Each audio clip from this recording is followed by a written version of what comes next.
Passei por momentos difíceis quando criança. Eu sofria de hemangiomas e queda de cabelo irregular, duas condições que desapareceriam à medida que me aproximasse da minha adolescência. Mas durante aqueles primeiros anos eu fui um pária social. Eu parecia estranho, o que foi o suficiente para chamar a atenção indesejada. Algumas crianças achavam que eu tinha alguma espécie de sarna, enquanto outras simplesmente não gostavam de olhar para mim. Os meus pais não facilitaram a minha vida, obrigando-me a levar vários cremes que eu tinha que aplicar durante o horário escolar. Acabei tentando fazer minha própria diversão. Criei meus próprios amigos imaginários e joguei muitos jogos de tabuleiro sozinho.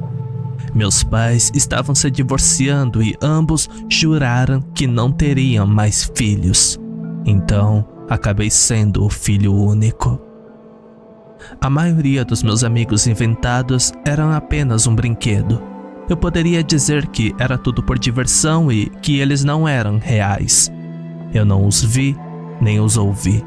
Inventei pequenas histórias na minha cabeça, tentando imaginar o que eles fariam se estivessem ali.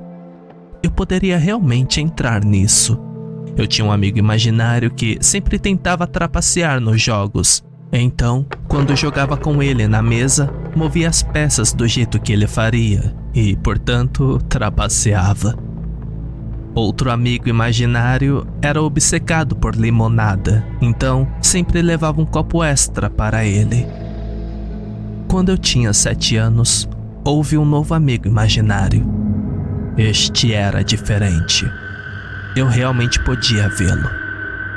Eu sabia que esse era tão falso quanto o resto deles, pois só aparecia quando eu estava sozinho e brincando. Mas ele era estranho. Eu não o imaginei com um propósito específico. Não inventei um nome para ele e não sabia nada sobre ele.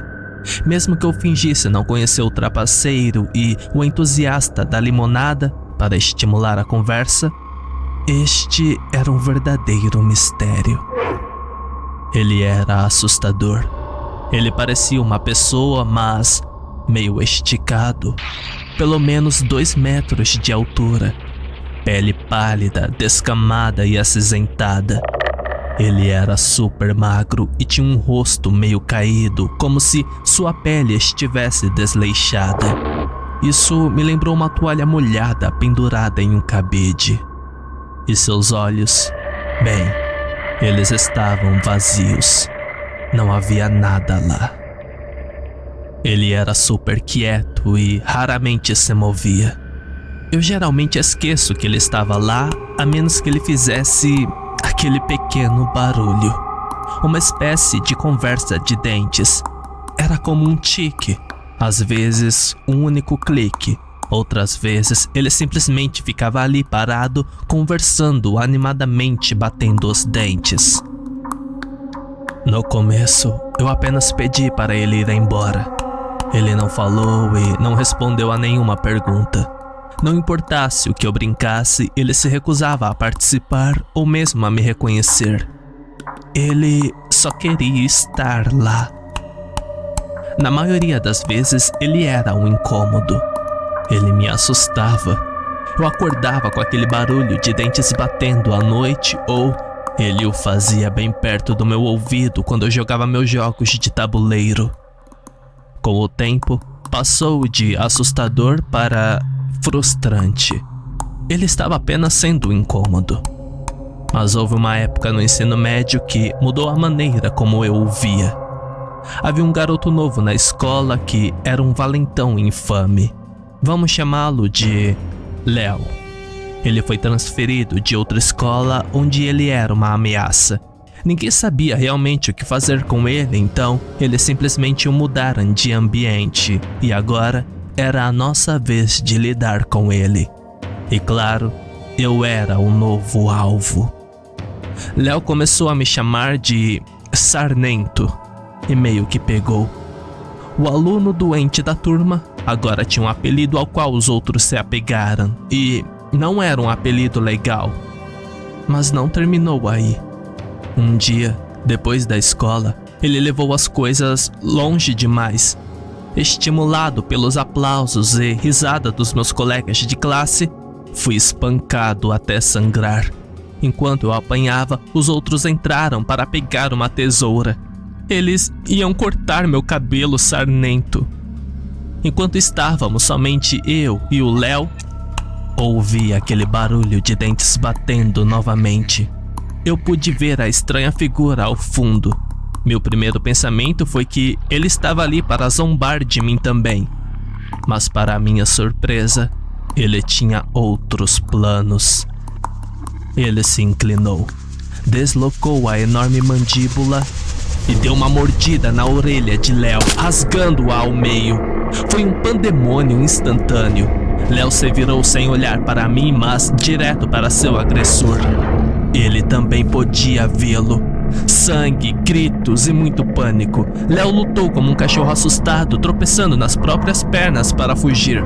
Os outros voltaram correndo, mas ao verem o que havia acontecido, todos suspiraram coletivamente. Vê-los recuar foi fortalecedor. Eles se viraram e correram, gritando e apontando. Eles não tinham visto o que Léo e eu tínhamos. Eles pensaram que eu tinha feito isso. Ele arrancou a orelha dele! Um deles gritou. Ele mordeu! Ele arrancou a orelha do Léo! Todos correram. Eles correram como se suas cabeças estivessem em chamas. Fiquei ali sentado por um momento, meu corpo pulsando com hematomas e choque. A estranha criatura se aproximou de mim. Seus dentes pararam de bater e foram substituídos por uma lenta mastigação, saboreando uma refeição. Apesar de toda a ajuda que me deu, isso era grotesco. Minha adrenalina disparou e eu apenas disse a primeira coisa que me veio à mente. Talvez ele realmente não quisesse me machucar. Talvez estivesse lá por algum outro motivo. De qualquer forma, eu disse o que disse. Você é apenas um molenga gigante, não é? Eu funguei. Você é um molenga gigante. Molenga gigante. Ele chiou de volta. Era menos uma voz e mais um vento pulsante. Seus lábios nem se moveram. Sou molenga gigante. Sim, você é. Eu balancei a cabeça. Ele se inclinou para perto, me inspecionando. Não respirou. Nome. Ele sibilou. Livre. Eu pisquei os olhos e o molenga gigante não estava mais lá. Às vezes, a violência resolve as coisas. Embora essa briga não tenha me tornado popular, ela impediu as crianças de me provocarem. Os colegas começaram a usar meu verdadeiro nome novamente. Claro, ainda havia sussurros e olhares ocasionais, mas isso era uma melhoria imensa. Ninguém falou da briga. Eu não queria ter problemas por me intimidarem, então guardamos isso para nós mesmos e nunca mais falamos sobre isso. Léo parecia bem em ficar em silêncio e não falar com ninguém sobre isso. Ele mudou. E o molenga gigante, bem, ele meio que desapareceu. Foi como se ele tivesse feito seu trabalho e seguido seu caminho alegremente. Durante alguns anos que se seguiram, pensei que ele poderia ter sido apenas uma invenção da minha imaginação. Talvez tenha sido eu quem realmente mordeu Léo e tudo isso foi apenas uma forma de lidar com aquele trauma. Tinha que ser algo do tipo. Amigos imaginários não afetam o mundo real. Por outro lado, dar-lhe um nome, até mesmo um apelido, parecia tê-lo encorajado. Ou algo pior. A maioria das minhas aflições foi resolvida no ensino médio e encontrei um grupo sólido de jovens com interesses semelhantes. Com o tempo, todos os amiguinhos dos sonhos desapareceram da memória. Aquele que trapaceava, aquele que adorava limonada, centenas de outros dos quais nem me lembro mais. A aparência deles, a maneira como soavam, seus nomes e peculiaridades, todos eles foram embora. Mas o molenga gigante ficou na minha mente, mais real do que qualquer um deles. Olhos vazios, os dentes batendo. Foi estranho como o mais horrível de todos os meus amigos imaginários acabou sendo aquele que permaneceu por mais tempo. Mas o tempo passa. O ensino médio virou faculdade. A faculdade virou trabalho e, quando eu tinha 27 anos, eu tinha uma vida bastante confortável. Mas mesmo assim, apesar de não ter visto ou ouvido falar daquele amigo da infância, o molenga gigante ainda entrava em meus sonhos de vez em quando. Eu gostaria de poder terminar a história aqui. Seria apenas uma anedota estranha sobre algo que aconteceu comigo quando criança. Infelizmente, esse não é o caso. O que começou como uma curiosidade infantil incomum se transformou em um pesadelo. Em 2019, eu estava em uma situação muito boa.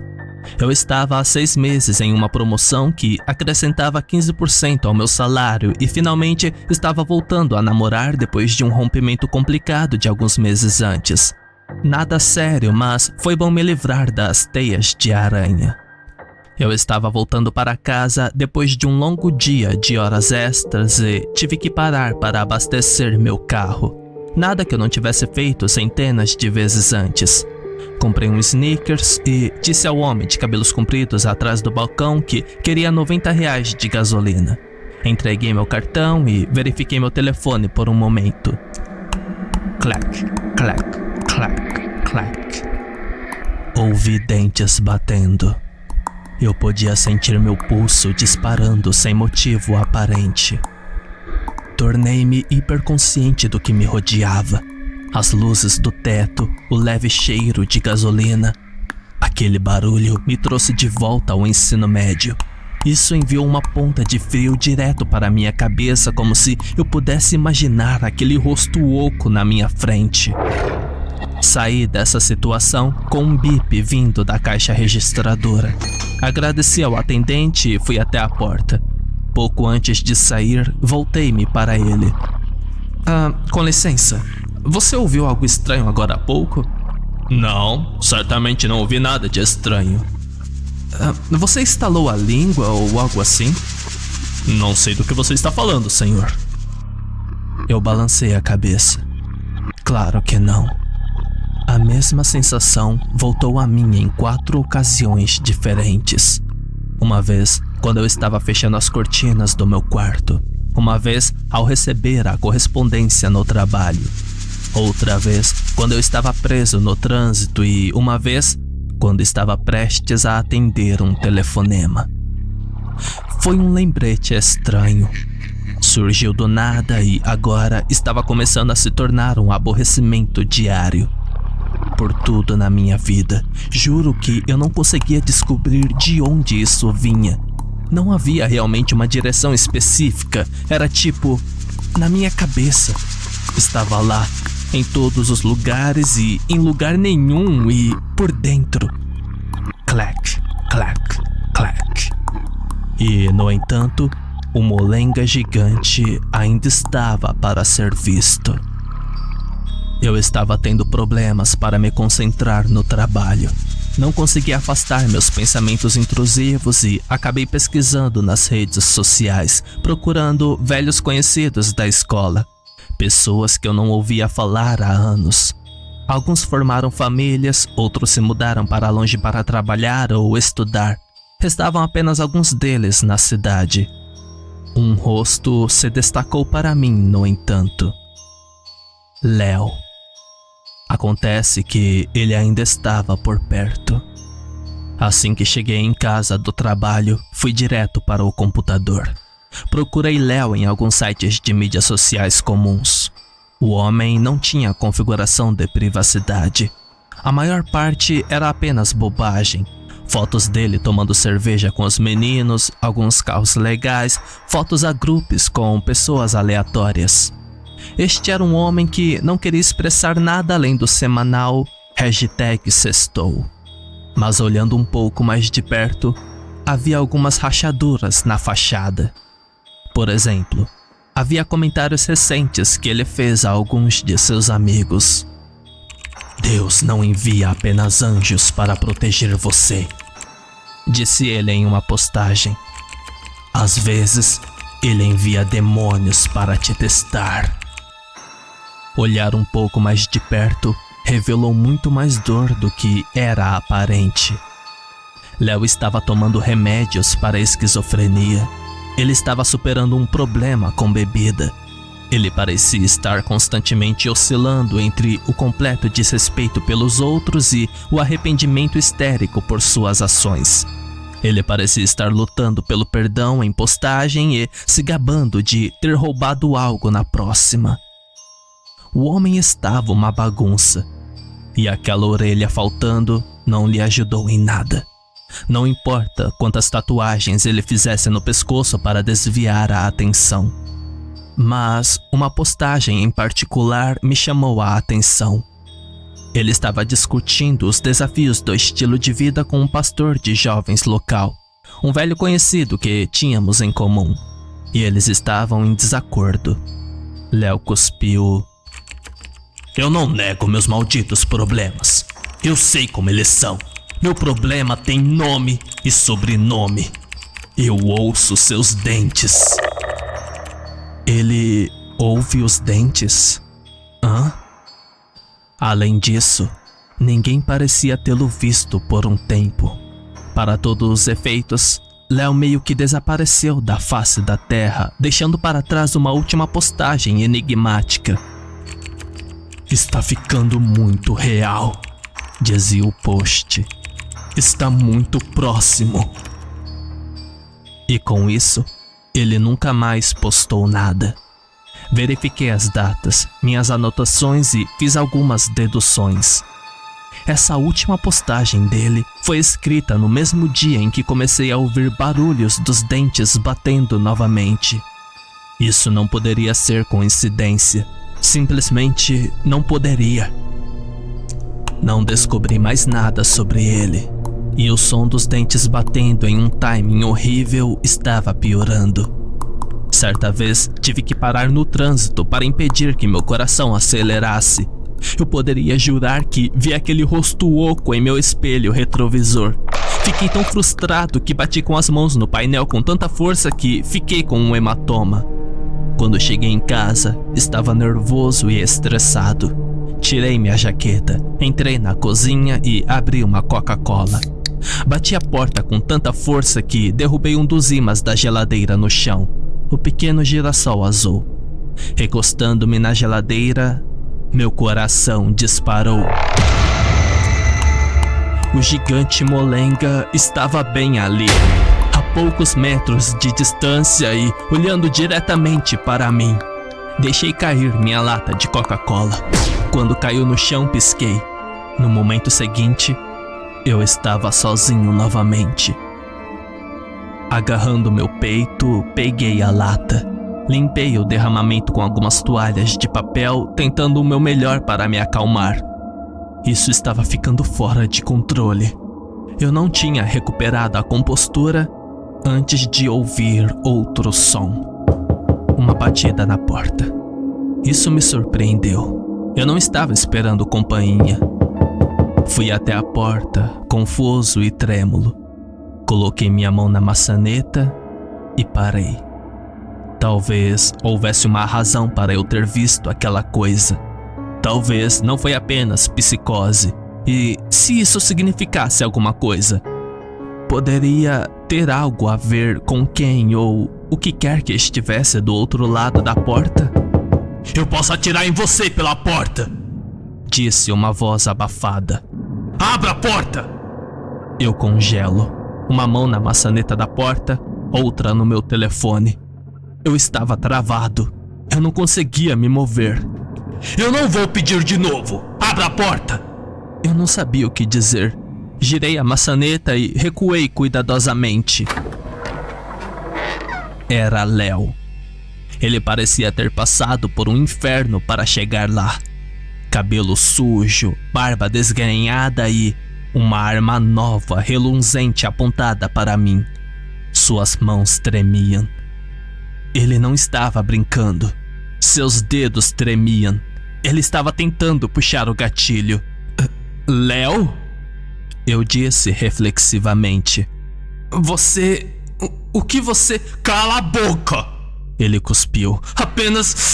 Apenas cale a boca! Ele levantou a arma olhando para mim. O som do seu próprio nome o abalou. Isso tem que acabar! Eu não posso mais, eu não posso! Sua mira falhou. Ele desviou o olhar. Um segundo depois, ele me empurrou e entrou no meu apartamento, fechando a porta atrás dele. Ele me levou até a cozinha. Ainda havia toalhas de papel molhadas no chão por causa da minha bebida derramada. Sente-se, disse ele, apontando para uma cadeira. Mantenha as mãos sobre a mesa. Eu fiz o que ele disse. Houve um silêncio repentino entre nós, como se ele não tivesse planejado a partir daqui. Havia uma clara incerteza em suas ações, o que só piorou as coisas. Eu não poderia dizer o que ele faria a seguir. Eu preciso que você faça isso parar, disse ele. Isso tem que parar, só você pode. Eu não sei do que você está falando. Eu não posso. Não me diga que você não pode. Ele ergueu a arma, aproximando-se. Todo o meu corpo ficou mais frio enquanto o sangue corria para meus braços e pernas. Não me diga isso! Ele repetiu. Agora faça parar! Antes que eu tivesse a oportunidade de dizer ou fazer alguma coisa, ele sentou-se à minha frente, a arma ainda apontada em minha direção. Um movimento errado, uma contração muscular, qualquer coisa, e tudo estaria acabado. Quase esqueci de respirar. Eu sei que é seu. É seu desde sempre. Ele continuou coçando a cabeça. Mas foi longe demais, já foi longe demais. Ok, então... Tentando organizar meus pensamentos. Você está falando sobre... ele, o com os dentes. Não haja como se você não soubesse a porra do nome dele. Léo gemeu. Não se atreva. Olhamos um para o outro e dissemos isso em uníssono. Molenga gigante. No momento em que dissemos isso, pude vê-lo emergindo das sombras ao fundo da cozinha. Eu tentei o meu melhor para não ofegar ou olhar em sua direção. Ele está na minha cabeça todas as noites, eu o ouço o tempo todo. Aquele maldito clique bem no meu ouvido. Às vezes na minha cara, como se ele quisesse me dar uma mordida.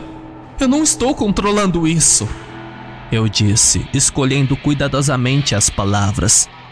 Eu não vejo há décadas. Você sabe o quanto você me estragou? Ela disse, apertando os olhos com descrença. Você nomeou isso. Isso é tudo que eles precisam para partir. Eles precisam de um nome. Ele só precisa disso para torná-los reais. E você... Ele ergueu a arma, ficando mais determinado a cada segundo. E você o tornou real. Ele me obrigou a caminhar até o banheiro. Eu não tinha uma palavra para contestar, tendo uma arma apontada diretamente para mim. Em algum lugar ao fundo, pude ver a forma vaga do molenga gigante movendo-se silenciosamente de uma sala para outra. Eu não consigo controlar isso, eu disse. Não tem nada que eu possa fazer. Eu não ligo. Mas isso é inútil, não há nada que... Eu não ligo. Se você desaparecer, a porra do nome dele vai embora. Você não tem certeza disso? Fui empurrado pela porta do banheiro e para o fundo do meu chuveiro. Eu tropecei, caindo com força com um cox. Os ladrilhos de cerâmica estavam gelados contra minhas palmas suadas e eu podia sentir o cheiro de cloro dos produtos de limpeza. Ele ergueu a arma. Ele estava decidido. "Molenga gigante", eu disse. Isso é tudo o que eu fiz. Eu o chamei desse maldito apelido. Eu não mereço morrer por isso." A determinação de Léo vacilou. Ele coçou a cabeça novamente, mas ainda assim pude ver o molenga gigante do lado de fora do banheiro. Ele estava se aproximando? "Molenga gigante", eu disse novamente, meus olhos indo para a porta. Eu era uma criança assustada, simplesmente escapou. "Não se atreva a colocar a culpa em mim", disse ele. "Não se atreva." Eu observei a criatura. Estava se aproximando. Cada vez que eu dizia seu nome, ele ficava um pouco mais perto. Olhando Léo diretamente nos olhos, respirei fundo. Era isso. "Molenga gigante", eu disse. "Molenga gigante. Molenga gigante. Que diabos você está, molenga gigante? Molenga gigante. Molenga gigante." Eu continuei repetindo, de novo e de novo. Pode ajudar em alguma coisa ou talvez não. De qualquer forma, eu tinha que tentar. Na sexta vez que eu disse isso, aquela criatura enorme e eminente estava a centímetros de Léo. Mas, mais ainda, estava mudando. Não muito, mas o suficiente para eu perceber. Ele estava sorrindo. Léo levantou a arma para mim e puxou o gatilho. Ao mesmo tempo, pronunciei o nome dele pela 7ª e última vez. "Molenga gigante!" O tiro foi selvagem quando uma mandíbula desequilibrada caiu sobre o ombro de Léo. Houve um grito. Um jato de sangue jorrou no espelho do banheiro. Um braço agitado acertando o interruptor de luz, transformando uma cena horrível em um teatro de sombras. Mãos incrivelmente finas envolvendo sua garganta, torcendo seu pescoço como uma tampa de pasta de dente. Trituração, rasgo, mastigação.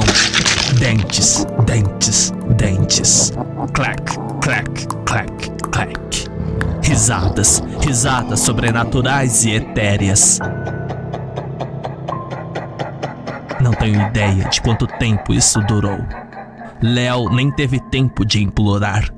A arma caiu no chão. Éramos só eu e essa coisa, sozinhos em um banheiro escuro. Eu não conseguia falar. Eu apenas me enrolei como uma bola e tentei meu melhor para ignorar as vísceras correndo para o ralo ao meu lado.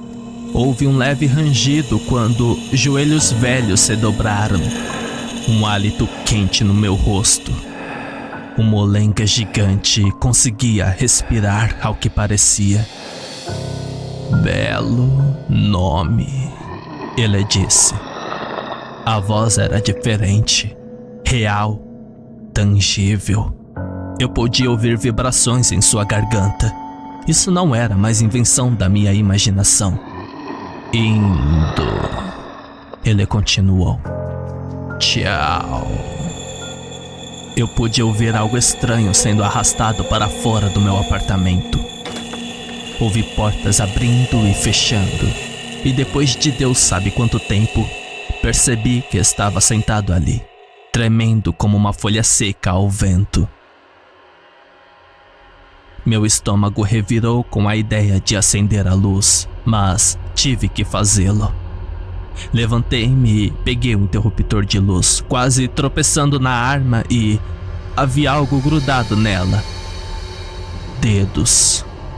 Acionei o interruptor e eu quebrei. Não vou entrar em detalhes sobre o que eu vi. A maior parte do corpo havia desaparecido. Não tudo, mas a maior parte. Havia um rastro de sangue que levava ao corredor e desaparecia assim que chegava à porta da frente. Eu trouxe essa coisa ao mundo. Eu dei um nome a isso. Eu reforcei isso. Eu acreditei. Eu chamei por isso. Eu tornei isso real. Tudo o que precisava fazer era responder. Você não pode desnomear algo. E mesmo que pudesse, acho que é tarde demais. Acho que o molenga gigante conseguiu o suficiente para se tornar algo totalmente diferente. Ele tirou uma vida e agora tem a sua. Talvez ainda tenhamos algum tempo de conexão, não sei. Acho que sim. Ou talvez ele poderia ter me matado naquele momento, então, novamente, não há como saber. Estou obcecado com isso há anos, lendo artigos sobre menções de Léo. Não houve grupos de busca. Ninguém veio procurá-lo. Mesmo as pessoas que sentiam falta dele relutaram em trabalhar com a polícia e com seu histórico de esquizofrenia. Havia uma probabilidade maior de ele simplesmente ter feito algo que não deveria. Mas eu sabia melhor. Léo não era esquizofrênico. O molenga gigante fudeu com a mente dele. O torturou. Deus sabe por quanto tempo. Décadas. Olhando para trás, acho que esse era o plano o tempo todo. Levar Léo a um ponto onde ele tentaria me matar. É nos momentos finais que uma pessoa fica verdadeiramente desesperada e foi isso que senti naquele chão. Desespero. Procurei quem pudesse responder e não consegui imaginar as consequências. Ele está lá fora, agora mesmo. Ele provavelmente se parece conosco, anda como nós e soa como nós. Mas, onde quer que ele esteja e o que esteja fazendo, eu não quero participar disso. Eu não sei o que dizer, mas se você encontrar um homem estranhamente alto, que faz aquelas coisas com os dentes, saiba que pode haver mais nele. Muito mais. Ele é muito mais do que apenas um molenga gigante.